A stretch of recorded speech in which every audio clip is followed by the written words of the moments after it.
Kembali lagi di Poros Salang bersama dengan Fuad, Patrick, dan ada, kalau orang bilang sekarang dia jadi El Patron, ya, Pangeran Sihaan. Pangeran Emmanuel Sihaan. Orang yang tidak mau bicara bola, udah sama kayak Zen. Zen pernah gue tanya, Poros Salang yuk. Nggak mau, ngomongin bola nggak mau. Emang susah kalau udah rasanya sufi gitu, mereka nggak mau ngomongin bola. Pange, untuk kalian yang nonton Poros Salang, dia punya grup box to box tuh ya. Ada beberapa grup ya, Le, ya? Ada Ya beberapa kan? podcast ya. Ada beberapa podcast ya. Ada satu podcast yang setahu gue nggak ngomongin bola, ada orang yang ngomongin bola itu bisa di-kick sama dia. Segitunya udah nggak suka sama bola, cuma berarti kan ada yang menggelitik. Jadi kalau lu baca Wiro Sableng, ada buku cerita namanya Turunnya Eyang Sinto Gendang gitu loh. Yaitu kembali munculnya Eyang Sinto Gendang. Jadi ibarat kata karena Wiro lagi terdesak, terus dunia persilatan gonjang-ganjing dia perlu turun. Nah, Pange jadi turun karena ngelihat seminggu ini ya, Le, ya. Ya kan seminggu ini kan. Seminggu ini itu ya Eskalasinya sangat lalu memuncak. Sejak ISL lah, itu menurut gue ada kemerosotan moral bangsa menurut gue yang terjadi. Betul. Di mana perlu ada pelurusan biar akhlak itu nggak semakin jeblos. Betul. Jadi gue baca dia nge-tweet kemarin kan, semenjak gue tinggal ada yang nggak bener sama skena perbolaan kan gitu. Ternyata Patrick belum sanggup memanggul beban itu, belum sanggup lihat tongkat estafetnya kasih ke Patrick, karena Patrick otaknya kalau nggak perempuan ya udah itu aja. Gitu. Kalau Patrick sanggup aja lah sebenarnya, cuma nama dia kan pukul dulu baru ngomong, sama kayak kau. Nah, itu enggak lah. Gue ada kayak gini tau bilangnya. Enggak, satu hal yang harus pahami. Aku tuh udah lagi capek. Aku capek kali nih bikin image baru bahwa aku tuh cinta damai. Aku tuh orang baik-baik sekarang. Jadi janganlah diangkat-angkat yang masa lalu. Cukup lah ya, tukang pukul itu cukup lah buat aja. Sampai sekarang aja kalau nyebut sama Patrick, Patrick yang pernah mukul orang pakai helm, itu pasti orang. Untung bukan, Patrick yang pernah mukulin. SCC. Iya. Atau yang satu lagi, Le, Patrick yang pernah mukulin artis itu.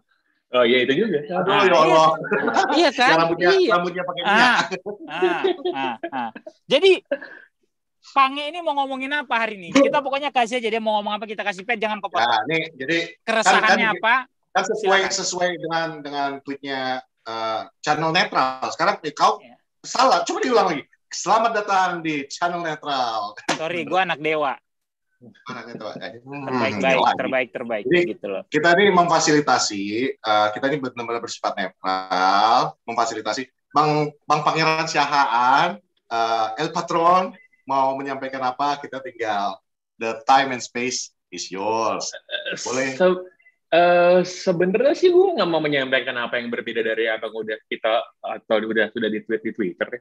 Tapi memang menurut gue tuh sangat terganggu gitu dengan orang-orang yang malah menyetujui soal langkahnya Glazers sebagai pemilik Man United gitu, dan membenarkan apa yang mereka lakukan dengan segala macam dalih gitu. Dan orang-orang yang sama ini juga menurut gue orang-orang yang juga mendukung ISL kan, kalau bisa lihat-lihat itu orang yang sama ini sebenarnya. Satu gerbongnya ini sama. Satu gerbong sama gitu. Nah, ini menurut gua adalah sebuah pemahaman yang salah sama sekali. Seperti contoh misalnya ada yang bilang katanya fans Manchester United tidak bersyukur karena punya owner yang mengeluarkan duit banyak, tapi kok malah pengen ownernya dikeluarkan gitu. Nah, orang yang ngomong ini adalah orang yang sama yang bilang yang nyuruh Stan Kroenke out gitu kan sama sebenarnya orang-orangnya. Tapi kalau mereka bilang Stan Kroenke out itu gara-gara ownernya yang ngeluarin duit gitu kan. Gitu. Nah, ini kan adalah pemahaman masalah yang menurut gua cuman setengah-setengah gitu. Parsial aja. Kita harus going back ke 2004-2005 ketika Glazers dan keturunan-keturunannya itu datang ke Manchester United gitu. Betul. Nah, kalau dari segi bisnis ya, kalau misalnya dari segi bisnis aja, apa yang dilakukan sama Glazers, bahkan gue sebagai orang yang bisnis, itu mungkin langkah yang bisa dianggap brilian gitu, karena dia melakukan apa yang dikenal sebagai leverage buyout. Lo beli sebuah barang, sebuah perusahaan pakai duit orang. Duit gitu orang, kan? betul. Pakai duit orang. Sorry, gue potong sedikit aja. Hampir sama nggak kasusnya kayak tim MLS yang dibeli sama seorang pengusaha Indonesia? Tanpa stadion, tanpa apa, just dia sempat ada nanam saham di situ. Kalau itu beda menurut gue. Kenapa? Karena satu, secara value aja itu tim masih baru gitu. Secara value masih kalah jauh. Lalu misalnya tidak punya history dan lain sebagainya. Kalau apa yang dilakukan di MLS itu sih menurut gue sebuah praktek yang paling basic lah, lumrah lah untuk dilakukan. Tapi yang dilakukan dengan Manchester United, sebuah klub yang nggak punya utang tahun itu tuh nggak ada utang. Tahun itu tidak punya utang, sudah floating di bursa efek di Inggris dari tahun 91, lalu mereka masuk dengan dengan leverage, dengan pinjaman uang, yang lalu hutangnya itu dibebankan kepada perusahaan yang baru mereka beli ini. Betul. Gitu. Ini berbeda sekali dengan apa yang dilakukan, let's say, oleh Abramovich misalnya di Chelsea, berbeda dengan apa yang dilakukan sama Mansur dan kawan-kawan di Man City. Dan ini adalah model yang setelah kesuksesan Glazers diikuti oleh banyak pengusaha lain yang sebenarnya nggak suka-suka banget sama bola gitu. Betul. Gitu. Kalau bisa melakukan apa ini ya, kan contoh-contoh klub yang bermasalah finansial di Inggris setelah tahun 2000-an itu kan banyak banget. Misalnya let's say Portsmouth gitu. Portsmouth bahkan bisa dibeli dengan seseorang yang ternyata nggak punya duit. Gitu. Lalu dijual lagi ke orang lain yang ternyata nggak punya duit juga. Sama aja. Nah, ini semua awalnya tuh gara-gara apa? Gara-gara Glazers sebenarnya. Karena ternyata lo bisa beli klub tanpa harus punya duit sendiri gitu. Ngeluarin speser pun. Gitu. Nah, kan kalau orang-orang mungkin udah lihat ya segala macam tulisan dan juga bukan investigasi sih, insight soal hampir 1 miliar pound sterling yang udah disedot oleh Glazers dari Manchester United. Gitu. Nah, sedangkan investment mereka balik ke dalam klubnya itu minim sekali. Gitu. Itu minim sekali. Kalau diingat ya, tahun 2000 berapa si CR7 itu keluar dari United? 89. Sorry, 2009 ya? 2009 setelah juara. Karena dia masih sempat kalah sama Barcelona itu kan. Di final sekali yang kita nonton di Pasves. Iya. Kalau ini yang di Pasves itu 2011 itu kalah. Yang kedua itu. Nah, gue ingat itu kenapa? Karena CR7 dijual sebagai pemain termahal dunia kan. Betul. Gitu, waktu itu. Nah, 80 juta pound sterling. Investment baliknya adalah 25 juta pound sterling dalam bentuk Michael Owen sama Gabriel Obertan sama satu Valencia. Sama Valencia. Betul. Ini adalah sebuah contoh sederhana dari bagaimana owner ini memandang bagaimana menjalankan sebuah klub seperti Manchester United. Seperti itu. Nah, jadi kalau dibilang iya tapi kan emang revenue tetap jalan, tetap beli pemain, bisa beli Pogba, bisa beli segala macam Lukaku dan lain sebagainya. Betul, iya. Tapi kalau dikomparasikan, apa yang mereka tarik keluar ke kantong mereka tidak pribadi sebanding dengan apa yang diinvestasikan kepada tim itu tidak sebanding sebenarnya. Gitu, tidak sebanding. Dan kalau juga lihat beberapa keluhannya fansnya United yang ada di Manchester sana kan. Gue waktu 2000 berapa terakhir kali 15 yang lu kesana. 16 ya? Terakhir kali gue kesana itu 2017, tapi waktu 2015 gue kesana, itu gue melihat ya, ini I would hate to say this gitu, cuman menurut gue, pengalaman gue nonton di Old Trafford ya, sama di stadion bapuk kayak Anfield, menurut gue seru di Anfield kan. Ada helikopter lewat. Kenapa? Karena fan experience-nya itu jauh lebih bagus gitu. Nah, apalagi kalau misalnya dilihat ya, sekarang banyak yang bilang, dulu waktu Blazers datang ke Old Trafford 2004, itu salah satu stadion terbaik di Eropa bahkan gitu. Dan itu habis jadi tuan rumahnya final Champions League yang Juventus lawan Milan itu kan. 2003 ya. 2003 itu 2003. Iya, 2003. Milan lawan Juventus yang 0-0. Nah, itu bahkan stadion aja, stadion yang udah bagus itu bahkan tidak dikembangkan lagi gitu oleh si owner-ownernya ini, oleh si Glazers ini. Nah, jadi kalau mau dibilang bahwa iya itu standarnya bisnismen lah, lo punya tim, lo pengennya dapat keuntungan, betul, iya. Tapi kalau mau dibilang bahwa mereka menjadikannya itu sebagai sapi perah, ya itu betul adanya. Dan menurut gue tidak ada frase lain yang lebih tepat untuk menggambarkan hal tersebut, ya sebagai sapi perah gitu. Benar-benar jadi sapi perah gitu. Nah, ini menunjukkan sebenarnya bagaimana cara pandangnya pemilik klub sepak bola atau pemilik tim olahraga yang berbeda dengan model pemilik tim olahraga sebelumnya. Kalau Abramovich misalnya, itu modelnya adalah pemilik yang old school lah.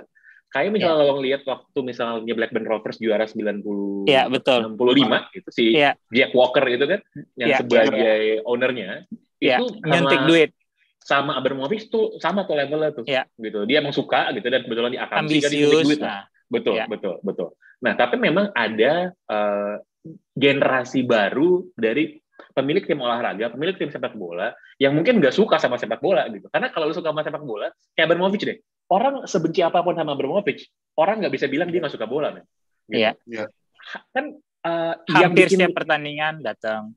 Betul. Dan yang bikin dia pengen beli Chelsea itu kan gara-gara lihat MU lawan Madrid. Betul. Gitu. Dan dia bilang gue pengen punya tim bola. Dia kan tadinya pengen beli MU sebenarnya. MU. Ya. Gitu. Betul. Tapi nggak bisa gitu kan, kurang banyak duitnya atau di blok lah. Akhirnya dia makanya ke Chelsea gitu. Nah, terus dibilang kemarin gue sempat lihat tweetnya Coach Justin tuh yang bilang, emang ada klub yang nggak punya utang gitu katanya kan? Chelsea itu technically nggak punya utang. Kenapa? Betul. Karena utangnya dibayarin sama Abramovich secara personal. Betul. Dan utangnya dipindahin ke atas ke dalam holding company-nya. Nah, holding company-nya ini memang pemilik Chelsea, tapi bukan klub bolanya yang berhutang secara teknis gitu.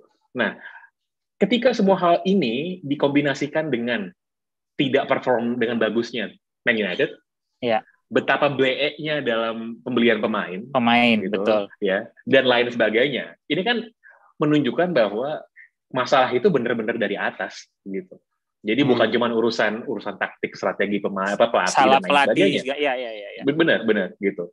Kayak kemarin ada yang bilang, Ed Woodward jago banget gitu untuk manage uang dan lain sebagainya. Men, ini adalah orang yang waktu Vela ini bulan Mei harganya 23 juta, dia kagak beli. Dia beli 27. Transfer mau tutup 27 gitu. Jadi lo nggak bisa bilang dia pintar gitu kan. Dan sebenarnya kalau melihat segala komersial deal yang dia lakukan buat Man United, itu menurut gue nggak ada yang luar biasa di sana. Karena memang sudah semestinya, sudah seyogianya emang seperti itu harus ya gitu kan. Kalau misalnya Man United punya deal sama perusahaan toilet, sama perusahaan mie, sama tukang ban gitu. Ya itu emang udah levelnya gitu, emang udah kayak gitu harus ya. Kalau nggak brandnya sudah terbentuk segitu bagusnya soalnya. Betul. Ya. Itu udah secara otomatis pasti bisa dapat kan. Betul. Menurut gue kalau mau dibandingin yang jago gitu ya si eksekutif, ya itu si Daniel Levy lah. Itu tim kecamatan kayak Tottenham Hotspur gitu ya, bisa masuk ke dalam tim nomor 9 terkaya secara revenue di Eropa, dan bahkan tim yang nggak pernah menang apa-apa itu bisa sosokan bikin ESL gitu kan. Betul. Bahkan tapi, bisa bikin stadion sendiri dan lain sebagainya. Kenapa Pep? Tapi correct me if I'm wrong. Kalau Daniel Levy itu bukannya dia sekarang ini jadi co-join owner ya dengan pemilik klub NFL juga yang orang Amerika itu. Bukan. Kalau Spurs itu ownernya dua-duanya Inggris. Memang si Daniel Levy ini co-join sama satu orang, gue lupa namanya siapa. Mereka punya holding company namanya ENIC tuh. Iya, betul. ENIC gitu. Nah, tapi si Daniel Levy itu adalah eksekutif officer-nya di situ. Yang satu lagi tuh silent partner ya. Dia cuma komisaris lah, basically owner gitu kan. Nah, kalau mau dilihat, menurut gue, walaupun gue juga nggak suka sama Daniel Levy ya itu tuh yang namanya lo dikasih barang kecil bisa jadi gede. Nah, itu Spurs. Kalau misal Woodward dibilang, woi bagus komersial gitu segala macam, ini orang barangnya udah gede kok. Makanya barangnya udah jadi kok. Udah bagus. Udah gitu. Bagus gitu. Iya. Jadi itu bukanlah sebuah achievement yang luar biasa ya. Betul. Gitu, seperti itu. Dan yang paling ultimate ya itu tadi soal secara performa prestasi memang jelek dan memang menurun gitu. Waktu terakhir kali Man United juara sama Sir Alex Ferguson, ya itu yang hebat ya Ferguson-nya aja sih. Dengan squad yang gitu. Begitu. Betul. Dan ini kalau mau di trace back lagi, gini, kalau lo lihat, kalau lo follow account kayak Red Tissue gitu, Red Tissue itu kan salah satu hardcore fans United gitu kan. Dan kadang-kadang emang secara kelakuan tuh emang kadang-kadang suka crossing the line lah menurut gue ya. Kalau anak-anak Red Tissue ini. Salah satu orang yang bahkan mereka sering tuding bertanggung jawab atas Glazers dan lain sebagainya itu sebenarnya Sir Alex Ferguson. Iya, betul. Itu Ferguson. Kenapa? Again, kita ngomong history lagi nih, ngomong sejarah. Dulu Sir Alex pernah berantem sama dua ownernya Man United soal kuda, si McManus sama McManayer itu kan. Iya. Udah kayak gitu, akhirnya berantem itu diselesaikan lah. Karena si McManus dan satu temannya ini pengen Sir Alex dikeluarin, diganti sebagai manajer. Gila kali lo ya gitu kan. Itu masih ada Martin Edwards kalau gue nggak salah yang ngadamin. Itu Martin Edwards, betul. Itu Martin Edwards. Nah, kan nggak mungkin kan lo nge-kick Sir Alex gitu yang udah punya gelar bangsa bikin tribal segala macem gitu. Nah akhirnya board itu ngeblok langkahnya si dua owner ini, dan board itu mengambil strategi gimana caranya untuk mengurangi influence-nya dua orang Irish ini. Ya. Jadi mereka open for investment. Inilah celah yang dimanfaatin sama Glazers. Gitu. Makanya mereka masuk awalnya cuma 2%, jadi 18%, sekian, baru makin lama makin banyak. Betul. Gitu. Nah, jadi menurut gue ini kan sudah sangat-sangat complicated ya sebenarnya. Kenapa misalnya Man United itu tidak berada di level yang seharusnya. Dan pada saat ada orang yang ngebelain, ya ada orang yang ngebelain Glazers dan mengaku sebagai fans sepak bola, men. Menurut gue ada yang salah sama kepalanya. Ini kan sebenarnya apa yang dijelasin Pange udah sempat kita kupas sedikit nih kemarin sama Rusing ya, sama tim lu juga kan. Rusing kan juga cukup oke tuh pembahasannya di episode sebelumnya. Nah ya bahkan yang kayak gue bilang kemarin, ada yang menganalogikan memanage klub sepak bola sama kayak lu jualan bubur. Lu mau jual bubur kan lu itu gimana? Gue udah nggak ngerti sih otak, gue nggak ngerti. Gue mau ngomong kasar, gue puasa. Itu maksudnya how come lu bisa nyamain? Kan sama kayak lu jualan bubur, nggak ada duit, lu pinjam duit ke koperasi, lu jual bubur. Aduh, udah gue ngerti. Tapi ini yang menarik sama gue nggak? Sebenarnya klub sepak bola itu kan bukan suatu perusahaan yang sangat menguntungkan. Benar nggak? Correct me if I'm wrong ya? Iya, betul. Bahkan tim olahraga sebenarnya. Iya, nggak masuk 10 atau 100 besar perusahaan yang menghasilkan banyak duit. Iya kan? Even Barcelona aja di Forbes itu urutan 900 berapa kalau gue nggak salah gitu ya. Nah, menurut lu nih ya, apa sih yang membuat si Glazers tertarik membeli United? Padahal kan dia tahu secara bisnis mungkin tidak akan bisa menghasilkan duit lebih banyak kayak perusahaan-perusahaan dia sebelumnya. Kalau Abramovich mengambil Chelsea, yang gue tahu sama kayak tadi udah lu bilang bahwa pride. Sama kayak zaman gue dulu tarkam di Medan, kalau tim kita ikut turnamen gitu ya, itu manajer udah bisa bayarin pemain dari mana aja supaya tim ini juara karena dia punya kebanggaan. Setelah selesai turnamen dia bisa bilang, aku kemarin yang bawa gitu loh. Abramovich kan bisa kita bilang sama dong kayak gitu. Karena gue suka sama bola, gue beli nih Chelsea, karena dia nyari kebanggaan. Glazers kan enggak. Jadi menurut lu sebenarnya apa sih yang membuat mereka tertarik membeli United saat itu? Ya itu pure urusan soal bisnis. Potensi mereka ngedapetin value dan duit yang lebih gede in the future. Karena mereka tahu betul bahwa secara branding yang namanya Manchester United ini adalah sebuah brand value yang sangat-sangat gede gitu. Dan sebenarnya again ya, secara bisnis apa yang dilakukan sama mereka sebenarnya ya bukan nggak salah, Pat. Itu menurut gue memang brilian gitu. Iya, pintar. Kalau lo lagi ngomongin sesuatu yang bukan urusannya sama tim olahraga gitu. Nah, begitu lo kaitannya sama tim olahraga, sama tim bola, apalagi lo ngomongnya di Inggris gitu kulturnya beda. Itu kulturnya sangat-sangat berbeda gitu. Nah, gue tuh orang yang percaya bahwa ESL selama mereka masih butuh tim Inggris, itu nggak akan pernah kejadian. Gitu. Kenapa? Karena itu dari mulai fans sampai pemerintah itu siap bacok-bacokan biar ESL kagak kejadian gitu. Karena kalau ESL nggak butuh tim Inggris kan, kalau misalnya nggak butuh, ya kemarin mereka udah jalan tuh. Tim Italia sama tim Spanyol itu kan. Tapi kan mereka nggak bisa jalan tuh kan. Nah, bisa. Itu dia sih. Jadi cara kulturnya pandangnya itu berbeda sekali gitu. Dan ini yang tidak disadari oleh owner-ownernya tim bola Inggris yang dari Amerika gitu kan. Nah, orang tuh kayak yang kemarin gue sempat tuh, ini adalah owner pemilik bisnis yang datang dari kultur franchise, di mana mereka bisa mindahin tim dari satu kota ke kota lainnya selama mereka suka gitu. Yang namanya Stan Kroenke itu mindahin St. Louis Rams dari St. Louis ke Los Angeles sekarang. Betul. Kalau ada orang yang sekarang dulu nonton Russell Westbrook zaman Oklahoma City Thunder itu tadi Shuttle Supersonics. Charlotte Hornets. Shuttle Supersonics. Itu Shuttle Supersonics tuh. Shuttle Supersonics, sorry kok Charlotte Hornets, sorry. Nah, ketika kalau di sana ya bahkan kalau timnya mau dipindahin, ya fans lokal sih akan marah, tapi nggak bisa ngapa-ngapain gitu. Yes. Lu bisa bayangin kalau itu kejadian di Inggris gitu misalnya. Itu bisa perang sipil beneran gitu ya. Nah, ini adalah sebuah pola pikir yang nggak nyambung gitu kulturnya.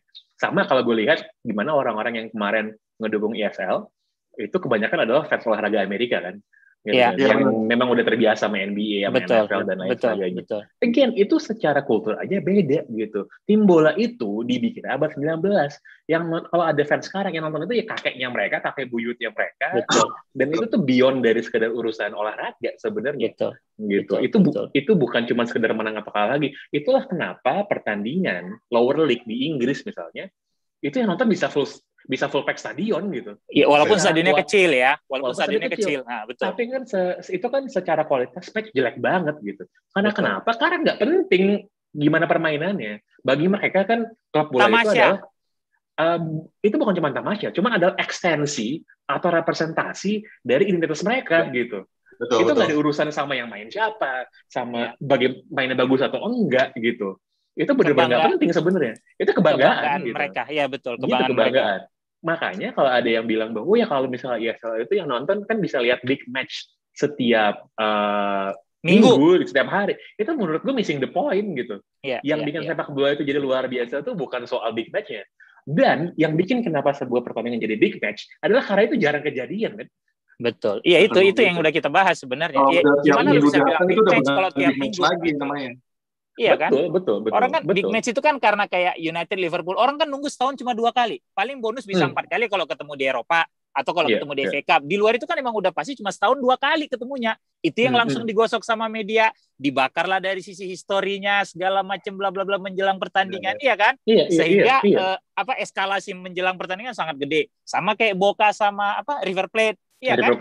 Kan begitu, dibakarnya kan begitu. Sama kayak PSM sama Persib.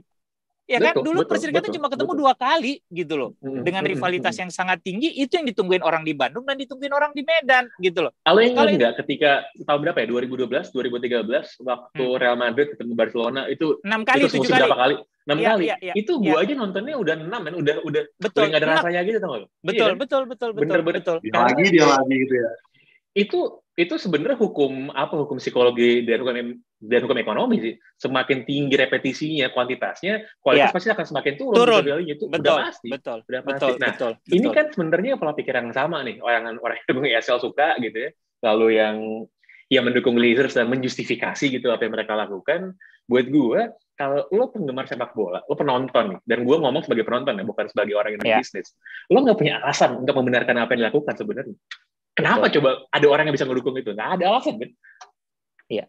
Sama kayak gue bilang tadi kan, sepak bola itu kan kultur. Tadi kita udah sepakat bahwa itu ada keterikatan antara penduduk lokal, supporternya sama tim itu gitu ya. Sama kayak tadi kau bilang kan, di lower league itu mereka nggak peduli siapa yang main lapangan, apa yang penting dukung tim gua menang, besok gua ketemu di kantor sama yang tim lawan supporternya itu gua bisa ngecenginnya tuh kayak bangga banget kan, itu sebenarnya kan. Iya. Itu sebenarnya betul. Apa ya, kalau gua bilang itu salah satu hakikatnya sepak bola gitu loh. Gak bisa lu cuma ngelihat dengan mercenary datang main bayaran, enggak ketemu gitu loh.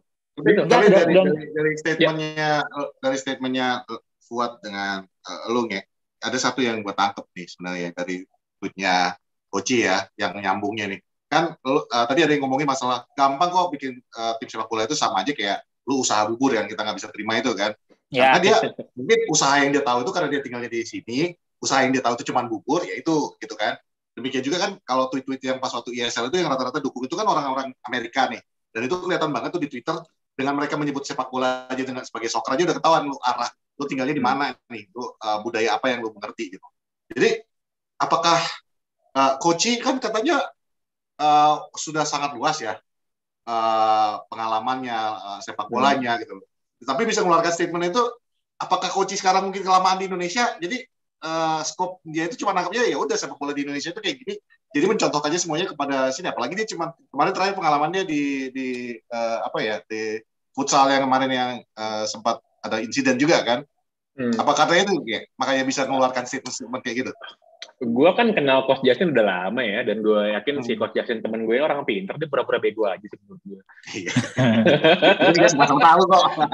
Karena lebih banyak, karena emang kadang-kadang memang lebih menarik dari jadi orang bego dibanding jadi orang pinter kalau di sini. Di Indonesia. Iya, enggak lah. Kayak yang gue bilang tadi ya. Cuman kalau misalnya ngomongin Coach kan, pasti dia selalu bawa Arsenal dizalimi di Premier League gitu ya, makanya bikin liga baru gitu. Emang apa jaminannya Arsenal nggak akan dizalimi di ESL? Iya, betul. Malah mungkin jadi korbannya ya. Oh iya. Iya, Ya, apalagi kan dalam arti kan mereka diajak karena ada aja saat itu. Jadi emang kasarnya lu pelengkap penderita. Ya lu tahu dong posisi pelengkap penderita seperti apa kan gitu sebenarnya. Iya kan gitu. Nah, gue begini, satu lagi yang pengen gue bilang adalah dari dulu gue selalu percaya ya bahwa posisi gue juga sebagai penonton sepak bola Eropa itu kan sebenarnya bagi stakeholders-nya di sana itu kan kita nggak lebih dari sekedar angka sebenarnya.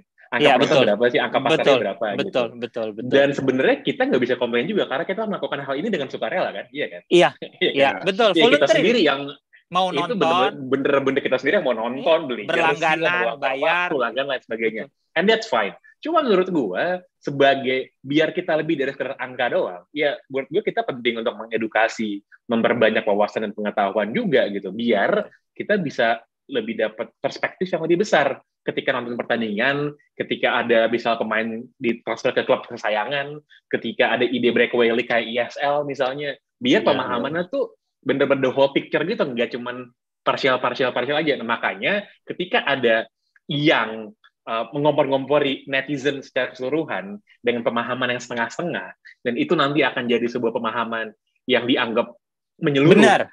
Gue jadi punya masalah di situ gitu. Ya. Karena kita bersinggungan sama mereka mau nggak mau jadinya kan gitu loh. Iya, nah itu dia penyakitnya. Itu dia. Kita gitu. Kata Pange, kita sama-sama tahu coach itu sebenarnya pinter dan dia itu ya dia punya caranya dia lah gitu ya. Tapi masalahnya ini kan kalau istilah gue itu kan selalu bilangnya domba-dombanya itu mengganggu kepeternakan gue, men. Gue lagi nanam bawang, nanam carrot. Gue nggak butuh domba-dombanya datang ke sini injek-injek tanaman-tanaman gue gitu loh. Kalau dombanya nggak main-main ke bodoh amat. Bodoh amat. Iya.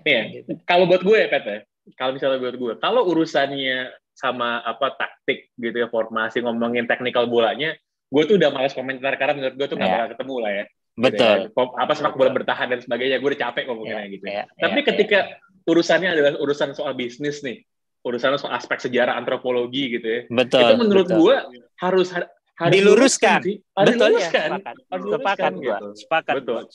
Karena gue percaya bahwa, dan ini juga kaitannya sama sepak bola Indonesia gitu ya, bahwa fans atau penonton supporter yang berpengetahuan lebih itu pasti akan mendongkrak kualitas dari sepak bola negara itu tersendiri sih. Betul. Gitu. Betul. Dan sebenarnya kalau menurut gue Indonesia fans sepak bolanya, sepak bola Eropa deh, itu dibandingkan dengan negara lain dalam pengamatan dan pengalaman gue, itu jauh lebih pintar sebenarnya, jauh lebih fanatik juga, jauh lebih pengen ngulik-ngulik dan jauh lebih pengen ribut juga ya, gitu ya. Indonesia gitu. Iya. Gitu. Apalagi kayak yang gue bilang ya, orang-orang yang dari kecil baca bola gitu misalnya, itu mah bisa diadu sama orang akamsi Inggris juga mungkin pengetahuan menangani orang Indonesia kali. Gitu, statistik segala macam mungkin lebih menang mereka gitu. Iya. Itu gue sepakat. Nah, terkait yang kemarin rusuh, jadi menurut lo gimana itu? Yang rusuh ini, jadi gue sih tetap selalu percaya bahwa kekerasan itu tidak pernah jadi jalan keluar. Cuman yang namanya direct action, gitu, aksi langsung itu udah di planning. Orang sebentar, yang gue potong sedikit aja. Sorry, gue minta maaf. Kan tadi dia bilang gue orang yang tidak, lu kan orang yang tidak suka kekerasan kan? Iya kan? Karena lu orang yang selalu nyuruh gue mukul orang kalau di luar. Bukan lu yang mukul, lu tuh bilang Fufu itu pukul Fu. Kayak gitu, lu sama kayak Tio memang nggak suka kekerasan. Lu belum sadar juga. Lu belum sadar juga, Wo.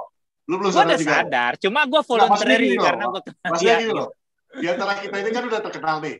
Yang debt collector tuh lu, ya udah lu aja yang mukulin.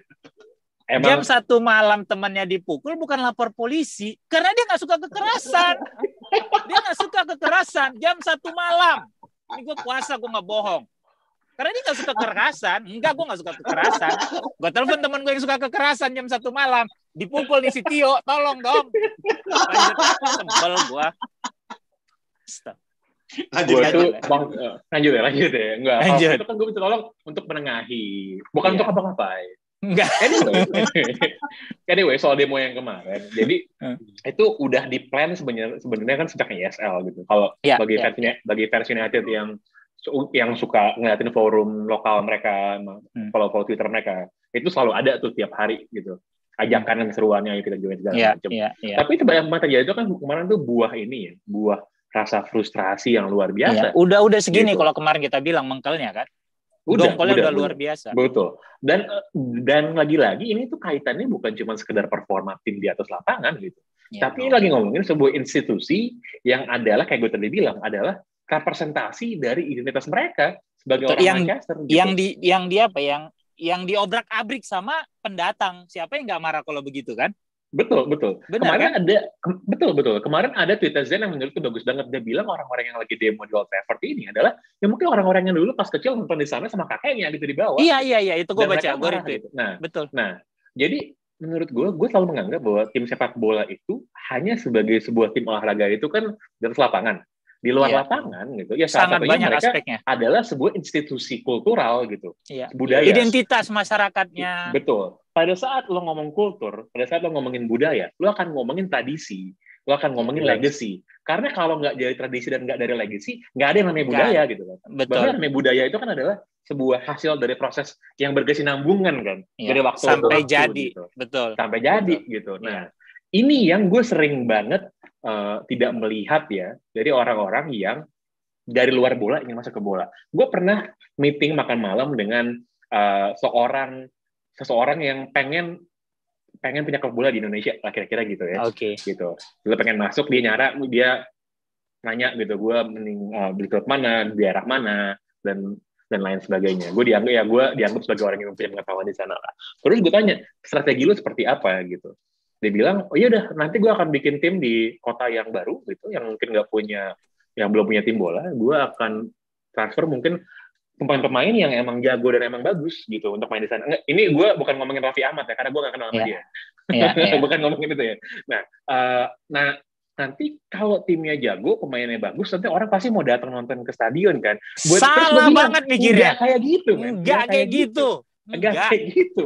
Yang namanya unit, yang namanya tim olahraga sebagai unit kultur itu nggak kayak gitu sebenarnya kerja. Kayak misalnya gue gitu ya. Gue tuh pernah nonton PSMS main di Stadion Patriot, men. Itu ngapain juga kalau gue pikir-pikir gue nonton ke sana, coba kan mainnya jelek, stadionnya jelek gitu. Cuman itu bukan urusan yang main siapa. Nah, ini yang sering banget gagal dipahami oleh orang-orang yang nggak suka sepak bola lalu melihat ke dalam bahwa semuanya hanya berhenti pada urusan pertandingan di lapangannya aja. Iya. Gitu. Iya. Itu sih masalah gue. Ini sama kayak kalau tadi kan gue bilang klub bola itu bukan sirkus. Kalau sirkus lu bisa di tempat ini tanah kosong, nggak ada tontonan, lu bawa, lu taruh, itu kejadian. Dan sebenarnya di tahun 2009-2010 juga kan udah sempat terbukti itu omongan untungnya. Bahwa lu nggak bisa membentuk sebuah klub baru. Karena kultur itu memang tradisi kultur legenda daripada sebuah klub itu kan memang udah harus berbentuk dengan waktu. Waktu zaman 2009-2010 ketika ada breakaway league di Indonesia juga kan itu bentuk tuh. Gua sendiri waktu itu nontonnya nggak ada. Iya, penonton nggak ada. Dan ketika kita mulai membuat fanbase pun, bisa aja lu bikin fanbase. Tapi itu nggak ada. Bikin. Itu it takes time. Betul-betul it will takes time. Lu akan butuh 10 sampai 20 tahun untuk membuat sebuah fanbase yang stabil juga gitu. Dan untuk di awal-awalnya kalau lu memang benar-benar lu memang benar-benar pecinta bola, lu mungkin stick it up gitu ya. Lu akan ya udah nggak apa-apa, ini awalnya gue nggak apa-apa mulai dari sini. Tapi gue yakin rata-rata kan sekarang zaman pebisnis, gue masukkan investasi sekian, gue pengen tahu break even point gue itu kapan. Apakah dalam kurun waktu 5 tahun, apakah dalam waktu 3 tahun ini gue bisa dapatkan BEP gue, baru gue mulai mendapatkan revenue. Pasti pola pikirnya udah kayak gitu kan. Dan makanya gue yakin sih kalau klub baru yang sama sekarang ini, kecuali lu bener-bener kayak modal kayak Roman, I don't think it'll work anymore. Ya karena betul, setuju. Karena buat gue tim olahraga itu sebagai bisnis, pola bisnisnya tuh berbeda sekali dan sama sekali nggak konvensional gitu. Iya. Apakah mungkin untuk itu break even? Mungkin, tapi apakah bisa. Mungkin berapa banyak sih klub yang bener-bener bisa balik modal gitu kan secara keseluruhan gitu. Nah, yang jadi lucu sebenarnya gini, yang sebenarnya jadi menarik ya soal ESL dan kenapa gue paham sebenarnya para businessman itu pengen bikin close league, karena kalau lo hidup dalam sebuah ekosistem yang semuanya pasti, lo bisa bikin proyeksi dan kemungkinan besar lo bisa fulfill proyeksi itu kan. Ini kan sebenarnya alasannya kalau ingat omongan Andre Agnelli, Itu dia ngomong kan, dia marah-marah, kok tim kayak Atalanta itu bisa masuk perempat final Liga Champions ya. Betul. Gitu. Padahal itu mereka main bagusnya cuma 2 musim terakhir gitu kan. Gitu kan. Nah, ini dia kan merasa itu nggak adil bahwa investment mereka selama berpuluh-puluh tahun itu bisa kalah sama Atalanta gitu. Betul. Nah, cuman yang namanya the beauty of football itu kan seperti itu, bahwa semua orang bisa mengalahkan orang lain. Kejutannya. Betul, makanya ada sistem promosi dan degradasi gitu. Yeah. Nah, apa yang terjadi dengan Leicester pas dia juara Premier League? Lalu misalnya apa yang terjadi dengan banyak tim yang nggak diduga-duga bisa melangkah jauh di Champions League. Zaman dulu kan promosi. Kalau Nottingham Forest dulu kan secara iklim ekonomi sepak bolanya masih sangat primitif. Masih Blackburn. Gitu. Blackburn juga awal-awal sih.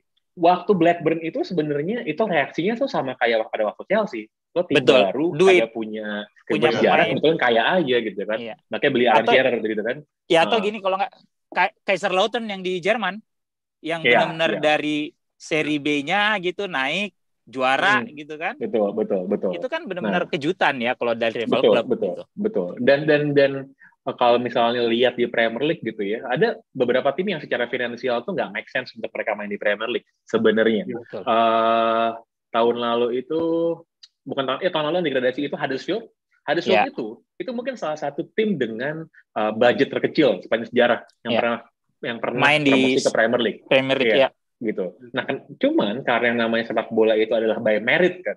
Jadi emang tergantung lo jago apa enggak nih, lo bisa menang apa enggak. Ya akhirnya mereka masuk gitu. Dan itu juga yang membuat kenapa tim-tim kayak Atalanta gitu misalnya sekarang di Serie A bahkan mereka peringkat 2 gitu kan.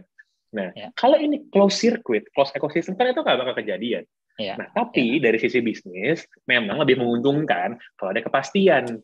Gue akan lebih senang nih kalau tim gue bisa main di kompetisi elit setiap tahun tanpa perlu mikir gue tahun depan lolos nggak ya gitu. Ya, karena pada saat lu bikin projection flow-nya, lu udah bisa bikin untuk 5 tahun, lu udah tahu per tahun lu akan dapat berapa ya, karena itu close league, lu udah tahu berapa hadiahnya segala macam bla bla bla gitu. Kalau ini kan enggak. Misalnya kayak Juve nggak lolos ke Champions atau Champions cuma lolos sampai perdelapan final, lu kan akan kehilangan duit yang lumayan banyak jadinya gitu. Iya, betul. Nah, inilah kenapa pemilik tim olahraga di US itu memang kaya-kaya banget gitu semuanya. Karena even tim paling kecil aja di masing-masing liga itu bisa muter dan bisa generating revenue yang luar biasa besar gitu. Nah, kenapa? Karena mereka punya kepastian tadi. Dan yang namanya uang hak siar segala macam, komersial deal itu langsung bisa ditentukan semuanya kan. Nah, ini kan nggak dimiliki di sepak bola. Nah, cuman kalau misalnya sepak bola mengikuti itu, buat gua akan sangat banyak aspek yang akan dikompromikan. Termasuk dari kualitas tontonan sendiri. Dan satu lagi ya, let's say ESL ini misalnya jebol gitu ya. Misalnya jebol, kira-kira apa yang akan menghentikan mereka di masa depan untuk nggak mindahin timnya? Let's say Manchester United dipindahin kan, di Manchester kecil. Manchester berapa sih penduduk kotanya gitu ya? Itu berapa sih penduduk kotanya gitu kan? Gue pengen bikin Beijing Red Devils gitu misalnya kan? Iya kan?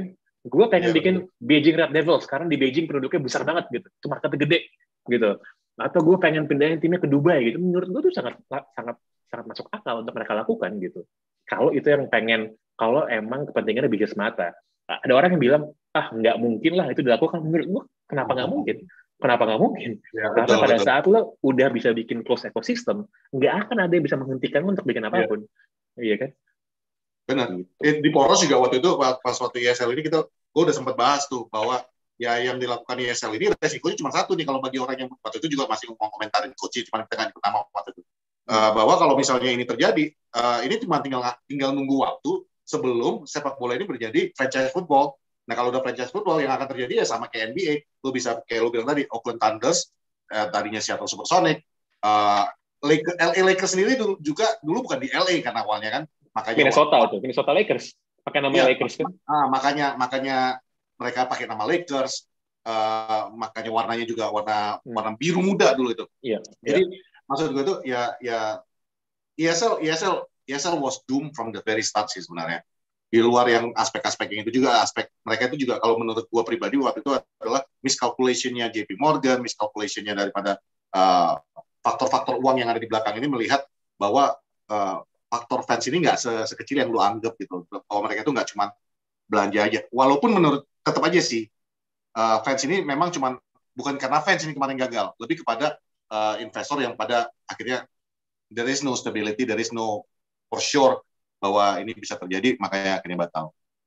Oke, kalau misalnya balik urusan ESL dikit ya. Jadi menurutku itu batal, itu karena pemerintah Inggris itu udah siap tabok-tabokan, gitu. Udah siap tabok-tabokan untuk menghentikan mereka, gimana cara mereka nggak keluar. Karena harus diingat ya, bahwa Premier League itu adalah sebuah liga, kompetisi olahraga yang sangat lukratif secara finansial, secara bisnis, gitu. Betul. Makanya kan tim-tim kayak Man City, gitu, kayak itu kan dari awal sebenarnya setengah hati buat join ESL. Karena mereka sekarang lagi dalam fase yang sangat menyenangkan buat mereka gitu. Yang paling butuh ESL tuh siapa sih? Juventus tuh butuh ESL, ya kan? Yeah. Gitu. Bayangin aja, itu Juventus, tim terkaya di Italia, itu revenue-nya di Deloitte di Barcelona itu cuma nomor 10 atau nomor 11 gitu, di Eropa. Gitu. Kalah sama Spurs, gitu. Nah, jadi ya selama tim Inggris dibutuhkan di ESL itu liga nggak terjadi. Okay. Nah, sekarang kan lu ngomongin tadi masalah pemerintah Inggris nih. Gue sambungin juga nih, ini sambungan dari omongan lo dan juga sambungan dari insiden yang tadi pagi yang bikin seru timeline Twitter. Ada sebuah proposal sekarang yang diajukan pas ke demo kemarin itu adalah 50+1, meniru gaya yang sudah diterapkan di Bundesliga. Nah, ini yang pengen diterapkan di sama United di Inggris nih. Boris juga kemarin sempat mengeluarkan statement bahwa dia mendukung yang namanya 50+1-nya ini. Jadi pertanyaan gue gini nih, kalau untuk MU, 50+1 ini mungkin oke lah, this is what we want. Tapi pendukung City apakah mau 50+1? Karena si Mansur datang kasih duit jor-joran, ngapain lagi lu cari yang orang lain? Roman Abramovich juga begitu. Kan maksudnya nggak semua owner melakukan hal-hal yang buruk seperti Glazers gitu. Ini pendapat lu gimana?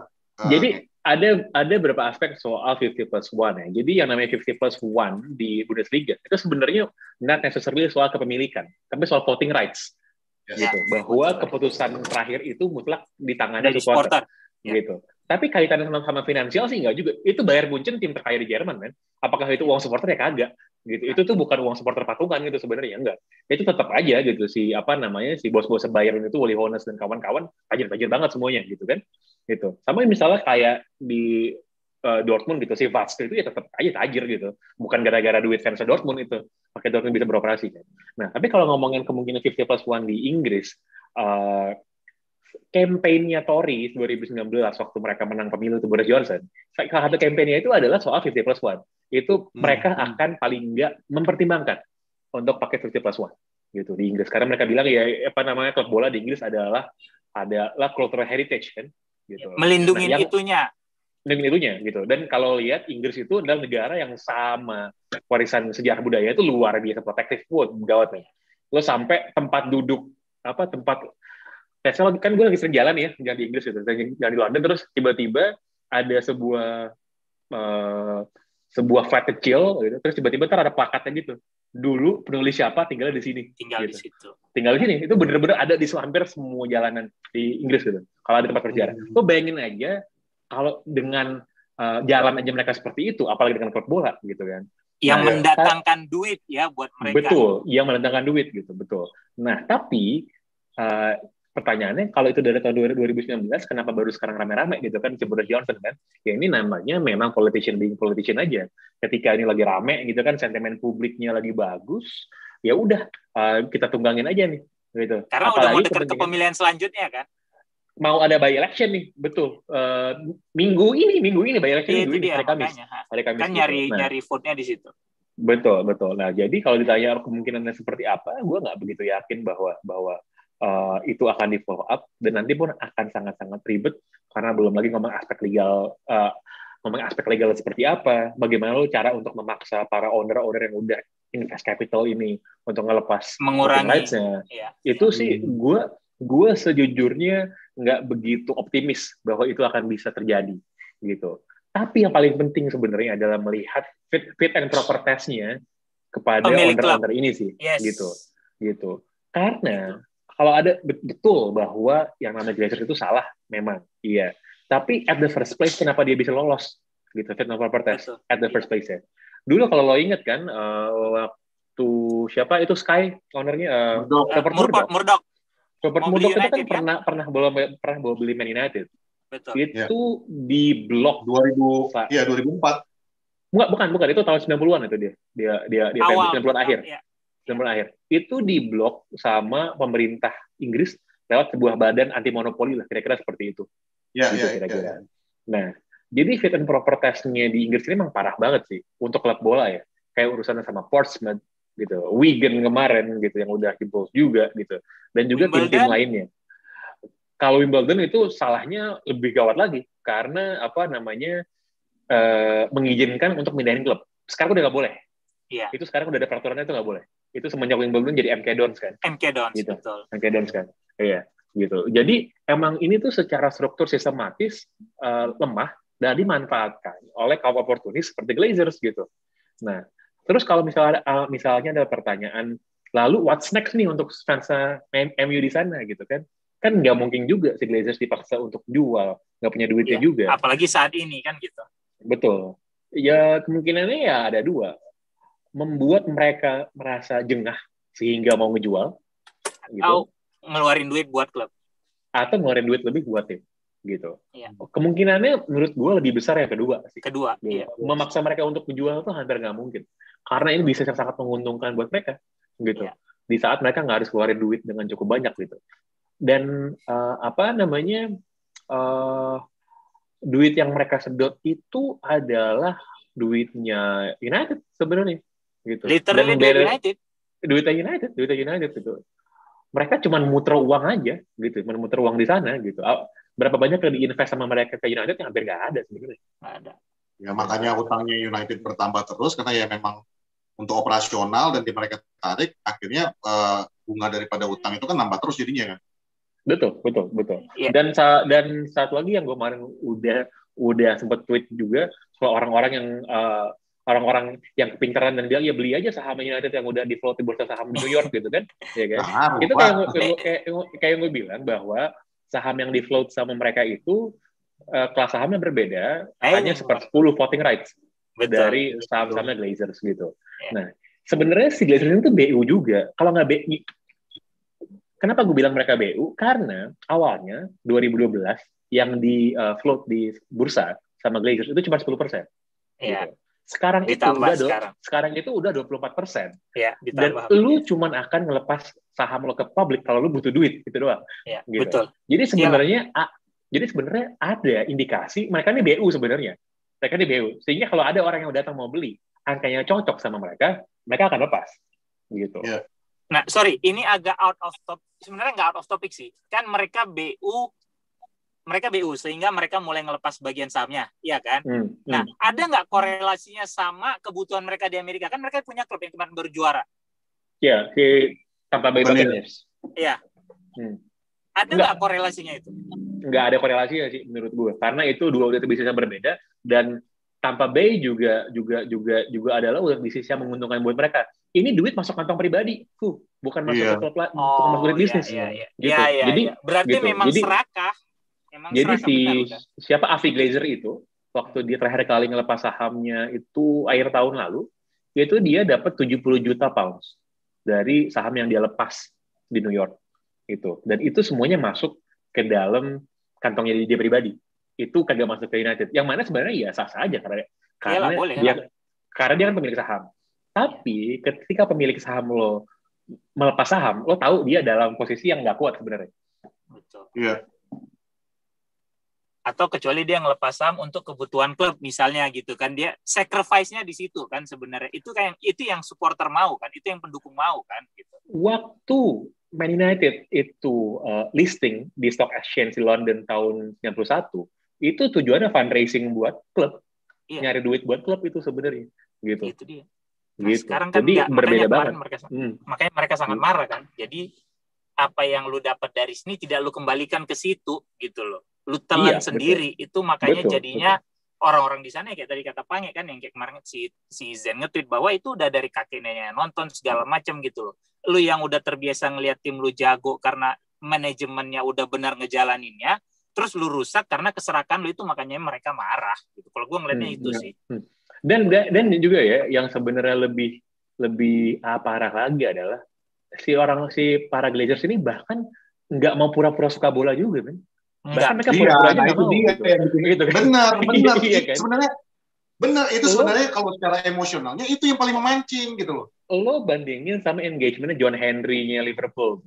Gue sih Betul. nggak tahu dia suka bola apa enggak ya. Tapi dia kan trying Minimal ya, dia dia kan datang, istrinya, dia kan keluarganya mencoba semua untuk ada di terlihat situ. simpati segala macam kan, untuk Iya. bisa memenangkan fans gitu kan. Ini kan all these Glazers but not even trying, man. Not even trying sama sekali gitu.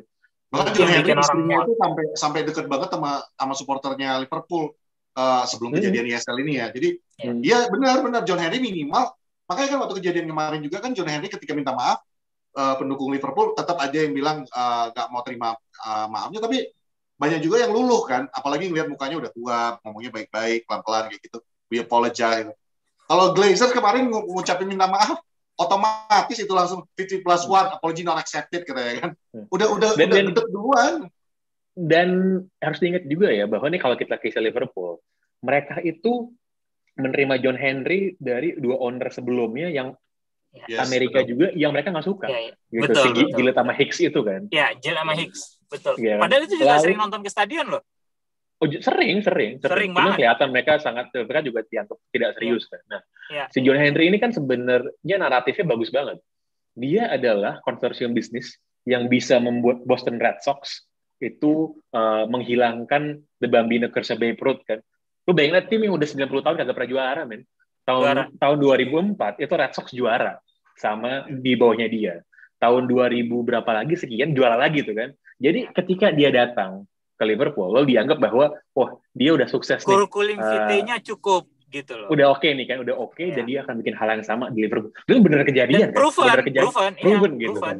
Nah, lo bayangkan aja udah kayak gitu pun fans Liverpool masih ngamuknya luar biasa sama dia gara-gara kemarin ESL. Lo bayangin Glazers yang bahkan buat pura-pura aja kagak bisa nih. Nggak bisa, betul. Benar. Ya itu balik lagi kepada tradisinya. Ya lo nge-tweet kalau nggak salah itu masalah tradisi kan, yang lo bilang ya ini sebuah kultur yang orang yang di luar sepak bola nggak akan ngerti. Kalau nggak salah lo nge-tweet kayak gitu kan ya. Iya. Jadi emang benar sih kalau kayak John Henry walaupun sukses itu bisa dibenci sama Liverpool, lo bayangin nasibnya Ronke dengan Glazers yang jelas-jelas no prestige, no nothing, lu bahkan nggak bisa nunjukkan bahwa lu benar-benar usaha untuk memperbaiki klub ini. Old Trafford, kayak lu bilang, itu stadion semegah itu di zaman 2003 jadi host final. Sekarang kalau hujan it pours, kalau kata Gary Neville kan. Bocor. Oh iya. Bocor, nah itu. Bocor, benar. Dan gue salut juga sih kemarin yang statementnya Jamie Carragher yang mengatakan bahwa gue akan selalu mendukung protesters untuk menyampaikan isi hatinya untuk mendukung dan menjaga keberlangsungan daripada klubnya mereka, dan this should be done. Dan gue nggak suka ketika ada yang menyamakan dengan anarkis atau ini, walaupun dia tetap aja tidak mendukung yang namanya kekerasan di dalam protes. Ini ngomongin aspek sosiologi Inggris sendiri gitu ya. Antropologi gitu. Jadi ketika fans Chelsea daerah paling kaya di London, itu bisa demo di depan stadion sampai hentiin bis klub dan lain sebagainya. Lo ngomongin Manchester, lo ngomongin Liverpool, ini daerah industrial semua kan, dengan tradisi buruh yang luar biasa. Orang kasar. Panjang. Betul. Ini adalah basisnya Labour Party juga gitu. Jadi ini mereka memang punya sejarah pergerakan lah di sana. Itu emang tinggal nunggu waktu doang sih mereka akan bereaksi meledak. Gitu, udah pasti akan meledak gitu. Nah, pertanyaannya adalah apakah ini akan kejadian lagi atau enggak gitu. Kalau berdasarkan statement Moss kan it will happen again next week kan. Karena mereka udah kasih batas waktu ke Glazers sampai hari Jumat untuk memberi jawaban. Tapi beberapa juga realistis dan bilang bahwa yang namanya event seperti ini makin lama akan makin turun nih intensitasnya, betul ya. Gitu. Nah, jadi sebenarnya sekarang mereka lagi berpikir putar otak, setelah demo-demo ini kita ngapain lagi nih? Gerakan apa lagi yang mesti dibikin? Efek kejut buat si Glazers gitu. Betul, seperti itu. Nah, menurut gue cuma ada 2 outcome yang gue tadi bilang ya. Satu, mereka dipaksa untuk menjual, atau satu lagi emang mereka kasih duit lebih banyak. Udah cuma itu doang. Dan itu pembuktiannya bisa di musim depan. Gitu loh. Iya, pembuktiannya betul. Di musim depan. Pada saat musim depan jalan, lu harus benar-benar mensupport klub lu. Itu yang sebenarnya supporter mau lihat jadinya. Karena kalau itu kejadian, berapapun duit yang lu ambil, kalau memang return-nya bagus ke klub, gue rasa mereka bisa accept itu gitu loh. Dan kenapa tadi si Carragher juga mengucapkan hal yang kayak tadi kata Patrick, gue akan dukung Proyector, ya sama kayak sebelumnya udah pernah kita bilang, ini masalah kultur. Orang yang dari kecil ke stadion, rumahnya deket stadion, dia lihat lokal hero-nya main, dia dukung segalanya, terus tiba-tiba legasinya tuh dirusak sama orang, ya lu pasti marah. Gitu loh. Jadi bentuk protes yang kemarin itu bukan sebuah kampungan loh. Mau jadi domba dulu nih. Kampungan nggak sih? Mau jadi domba dulu nih. Harus ada yang jadi domba. Menurut gue ya, Pet, salah satu bentuk ekspresi paling ultimate itu adalah direct action, aksi langsung sebenarnya. Dan pada saat itu terjadi dalam supporter sepak bola, itu buat gue itu benar-benar sebuah wujud dari kekesalan yang udah sangat luar biasa sih. Kalau nggak kesal, mungkin mereka nggak akan kayak gitu, Pet. Gitu. Gue penasaran sih, dan gue nggak sabar nunggu besok. Karena kan rencananya Arsenal fans juga akan melakukan hal yang sama besok di Emirates kan. Gue mau nunggu episodenya Koci setelah nanti kejadian fans Arsenal melakukan hal yang sama di depan Emirates. Apakah bentuk dari dilakukan Arsenal fans ini nanti bentuknya kampungan juga apa enggak gitu loh. Gue sih nggak tahu kalau Arsenal sebenarnya punya potensi untuk bikin skala yang sama atau bahkan mungkin lebih hebat. Ya sebenarnya Liverpool sih. Gitu. Liverpool itu lagi-lagi mereka juga punya tradisi yang sangat panjang kan soal pergerakan gitu di sana. Tapi gue nggak tahu seberapa gede impact-nya kayak kemarin atau enggak, karena pasti klubnya juga akan siap-siap kan. Gitu. Apalagi kalau kan bisa dibilang ada itu undangan untuk besok ngumpul kan gitu bagi Arsenal. Ya kalau Liverpool tadi kayak kata Pange kan, apalagi kan mereka coach pernah clash benar-benar sama pemerintah gara-gara Hazel sama Hillsborough kan. Jadi track record mereka untuk melawan itu sih jelas sangat ada ya, Le ya. Ada. Pokoknya semua tim yang berasal dari daerah utara Inggris itu by nature basis supporternya itu udah pasti orang punya sejarah pergerakan, gitu. Karena secara politis itu mereka pasti anti sama yang di bawah, yang di selatan, orang-orang let's say yang termarginalkan lah ya. Betul gitu. Nah, jadi ketika mereka punya common enemy kayak sekarang, sebenarnya untuk bisa menyatukannya sangat-sangat lebih gampang sih harusnya sih. Betul. Aduh, semoga udah tercerahkan lah ya. Gila, Pange ngasih 10 SKS hari ini ya, 1 jam. Jauh-jauh dari Pange itu lagi di Maldives ya. Dia menyempatkan waktu. Kau lagi puasa kan, Mat? Kau lagi puasa kan? Oh iya, aku puasa. Kau puasa berdustanya kau. Pagi aja aku udah bertanya-tanya. Manggil orang sampah tuh jadi gini, batal nggak sih? Batal apa nggak tuh urusan kita sama Tuhan. Ya, gitu loh. Oke, lu tapi tadi ngomong-ngomong tadi ada titipan pesan nih dari Coach. Jadi sebelum kita take ini kan, tadi gue WhatsApp-an sama Coach Justin. Terus gue bilang, kan nggak salah dong ya. Poros kan ini kita kan anak baru nih, anak bawang datang, new kids on the block. Tiba-tiba ada 2 raksasa lagi ribet-ribet. Ya kita kan datang dengan, butuh nih channel yang netral. Ya kita channel netral. Nah, tadi gue godain kan Coach ke WhatsApp, gue kirimin tuh yang nama Poros sudah berubah jadi new channel, apa semua kan, kali-kali aja butuh. Nah, Coach titip pesen nih buat lo. Katanya, yaudah, good for him. Sampein lah apa yang lo mau sampein. Bilangin nama dia, gue lagi cariin nih sponsor buat acara kita. Adain, katanya. Gue sih sebenarnya ya, Pet ya. Gue sih sebenarnya ya udah sini gue bayarin 25 juta gitu. Cuman gue berpikir itu secara sosial tidak sensitif. Itu mendingan gue sumbangin sama orang nggak sih? Di masa seperti ini ya, Pak itu masih berpikir kasarnya mending gue sedekahin dia 25 juta, kasarnya begitu. Gitu. Daripada memberi pengetahuan untuk hal yang udah sangat jelas yang bisa gue kasih for free gitu loh, kasarnya begitu. Gitu. Itu sih. Jadi terima kasih Le ya. Sama-sama. Enjoy your time di sana. Semoga lancar apa yang lagi lo kerjain. Sekali lagi gue terima kasih ya. Dan gue sangat merindukan perjalanan kita ya Le ya. Terus terang gue sangat rindu. Gila. Kita next OAD harus bawa kamera. Harus kita bawa orang khusus buat ngerekam kayaknya harusnya. Harus ada tim khusus tim dokumentasi itu.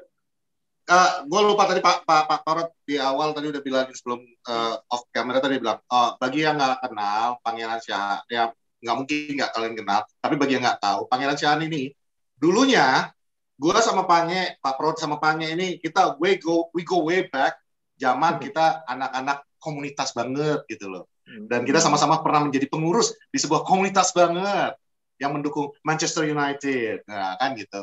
Dan Pange ini kita pernah nonbar live score di McD Kemang. Ya. Karena nggak ada yang nyarin MU lawan Burnley. Itu gue udah ceritain di episode apa. Udah gitu Burnley-nya menang lagi. Karena Michael Carrick dalam penalti itu bangsat. Itu gue udah pernah ceritain di Poros, dan ini tapi ini ada satu hal unik yang lu harus tahu tentang seorang Pangeran Siahaan zaman dulu ya. Pange ini dari dulu tuh udah otaknya brilian. Oke. Dan ini rumah bokapnya Pange ini deket banget sama rumah gua. Jadi kalau pulang nobar, dulu pakai masih SMA nih, awal-awal masuk kuliah lu ya. Dia sebenarnya punya opsi nebeng pulang dengan gua, atau dia pulang dengan sendirinya, naik taksi kayak entah naik apa gitu kan.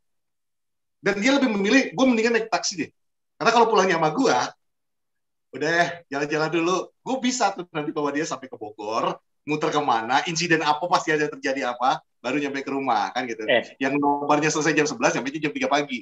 Nah, mending jam 3 pagi, bayangkan aja lah ya, itu kan berapa sih match bola kelar jam berapa, jam 10, jam 11 gitu kan. Gue bisa balik ke rumah udah terang. Ini bangke ini, emang ini kan.